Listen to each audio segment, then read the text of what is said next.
yung loan application na not 7 days at instant disbursement daw. Nagpapautang ng up to 50,000 pesos at currently may 4.8 na ratings. At tamang-tama dahil requested vlog nga to at sabi, ma'am, pa-review po ng Kita Cash, 21 days to pay. Approve po ako agad. Thank you.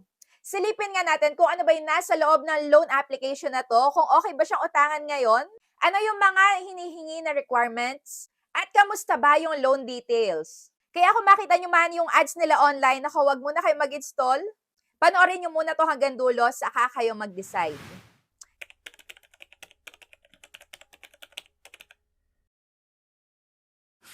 So hi guys, welcome back again to my YouTube channel at ngayon pag-uusapan natin yung bagong labas na loan application dito sa Play Store. So ito nga ay walang iba kundi ang Kita Cash Online Peso Loan under CMS Pot of Gold Lending Corporation. At instant disbursement nga kaya pati sa akin dahil yung nagpapa-review dito is na-approve daw siya. So ako kaya ma-approve din kaya? So itatry ko muna bago kayo. So yan na yung pinaka-homepage nila, nagpapalo na 3,000 up to 80,000 pesos pala. Pero doon sa may nakalagay sa may pinaka-application nila, doon sa details, up to 50,000. Pero dito pala up to 80. So dito ang repayment term ay 120 days at 365 days ang maximum. Ayan, fast loans and instant approval. Safe and trusted pa daw, anytime, anywhere. Ayan, malalaman natin yan. So yan na nga yung una kong sinagutan sa kanila, personal information at may pa-background check sila dito kung meron ba tayo mga overdue sa ibang loan application and education level, marital status, saka yung monthly expenses natin. At dito naman sa may work information, may nakalagay na others. Kaya ibig sabihin kaya nito, okay lang kahit na unemployed. So ayan nga, ilalagay din yung payroll, monthly income at next pay date. And after nun is tatlong contact references naman yung nire-require nila. So marami-rami to. Dahil yung ibang naglabasan, isa na lang o dalawa yung hinahanap. And next sa may ID type, marami-rami yung mga pagpipilian dito. Pwede ang national ID, driver's license, UMID, passport, PhilHealth, TIN, SSS, postal, at voter's ID. After nyan is pipicturean mo lang at mamimili ka na kung saan i-disburse agad-agad yung ELO loan. Pwedeng bank and e-wallet. And after nga niyan is na-offeran ako agad-agad ng 1,000 up to 3,000 pesos. So ito pala yung sinasabi nila na not 7 days. Yes, hindi siya matatawag na 7 days na isang bayaran lang kasi may pamimilian dito na dalawang bayad na 7 days o kaya naman ay tatlong bayaran na 7 days din ang interval.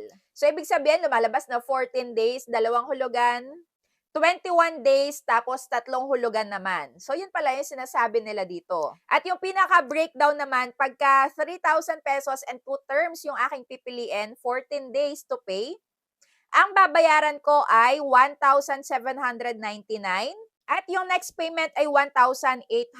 So, meron dito nakalagay na third installment pero piso na lang.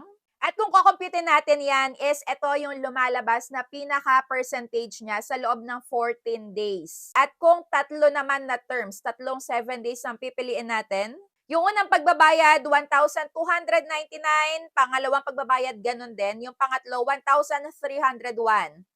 At yung pang-apat is may piso pa na natitira. So dito, kung kukumputin naman natin is eto yung lumalabas sa loob ng 21 days. So yan yung pinaka-percentage na aabutin and malaki.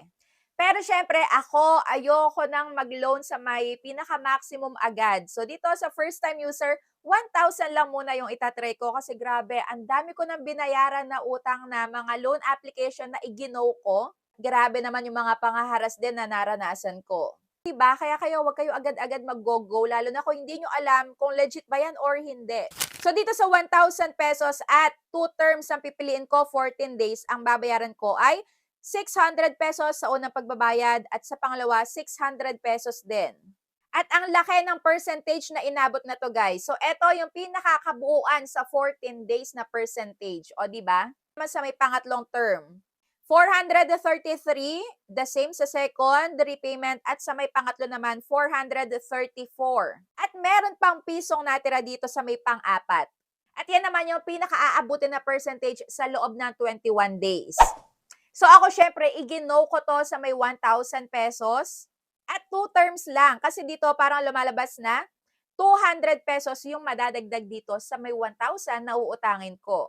Pero syempre, to receive is to believe. Hangga't hindi ko nare-receive, hindi pa ako maniniwala na ito talaga yon.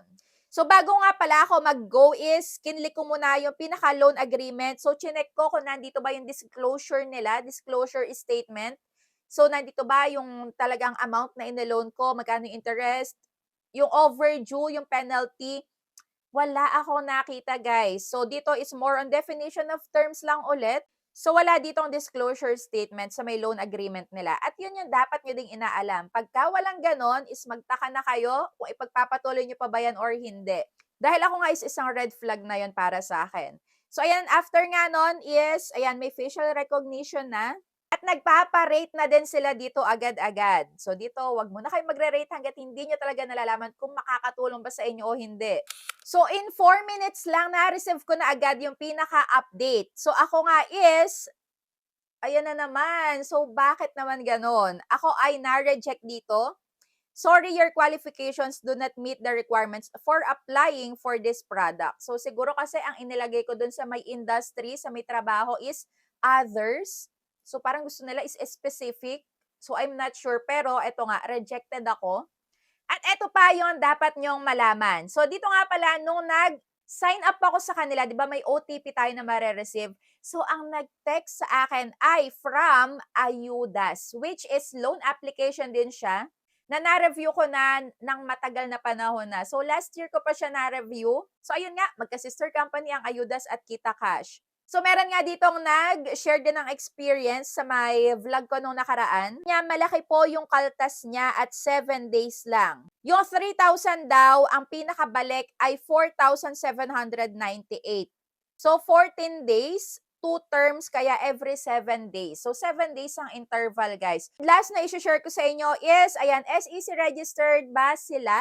Ito na nga yung sagot dito sa status nila, sila ay delinquent. So ano ba ibig sabihin pagka ganyan yung status? So hindi siya kasalukuyang compliant sa may SEC or sa may Securities and Exchange Commission. So maaaring pansamantalang hindi pinayagan na mag-operate nga hanggang sa maayos yung mga dokumento pa na dapat pa nilang ipasa. Pero tandaan nga natin na kahit na ganyan yung status nila na delinquent sila, so may visa pa rin yung utang nyo, lalo na kung inagrihan nyo yan. So inagrihan nyo and then pumasok kayong inilon nyo sa may disbursement channel nyo, banks or GCash or e-wallet, kailangan nyo na din yung bayaran. Kasi syempre, maging responsable dapat tayo sa may mga actions na ginagawa natin. Kung hindi tayo sure sa isang OLA, dapat hindi na natin ginogo. Pero since igino natin, is responsibilidad na natin yung bayaran. So bago ako mag-end, isi-share ko muna sa inyo itong ginagamit ko na wireless microphone, ang Shisuo. Dahil kahit na sobrang lakas guys ng ulan, and then nagva-vlog ako, is hindi naririnig yung pinaka-background noise. So yun lang guys, thank you for watching and see you on my next vlog. Bye!